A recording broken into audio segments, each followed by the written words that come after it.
Newsroom লাইভে এবার আবহাওয়ার খবরের দিকে নজর রাখি, কারণ আগামী 24 ঘন্টার দক্ষিণবঙ্গের 6 জেলায় শৈত্যপ্রবাহের সতর্কতা জারি করেছে আলিপুর আবহাওয়া দফতর সূত্রে, যেমনটা আমরা জানতে পাচ্ছি। এবং উত্তরেও একাধিক জেলায় জাঁকিয়ে ঠান্ডা। দক্ষিণবঙ্গের পুরুলিয়া, বাঁকুড়া, বীরভূমে শৈত্যপ্রবাহের পূর্বাভাস হাওয়া অফিসের।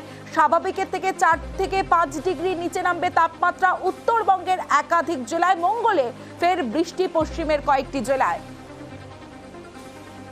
আগামী 24 ঘন্টায় খুব একটা পরিবর্তন নেই, হয়তো সামান্য আরেকটু কমতে পারে রাতের তাপমাত্রাটা। শৈত্যপ্রবাহের সতর্কতা থাকছে পশ্চিমের কয়েকটা জেলায়, বিশেষ করে পূর্ব পশ্চিম বর্ধমান, বীরভূম, পুরুলিয়া, ঝাড়গ্রাম এই জেলাগুলো। 12 তারিখ থেকে তাপমাত্রা বাড়তে শুরু করবে, প্রায় 3-4 ডিগ্রি মতো বেড়ে যাবে সর্বনিম্ন তাপমাত্রাটা। তো আগামী 24 ঘন্টায় খুব পরিবর্তন হবে না কলকাতার জন্য। মোটামুটি সর্বোচ্চ তাপমাত্রা 25-এর কাছাকাছি, সর্বনিম্ন 15 কাছাকাছিই থাকবে, হয়তো সামান্য একটু কমতে পারে আরও।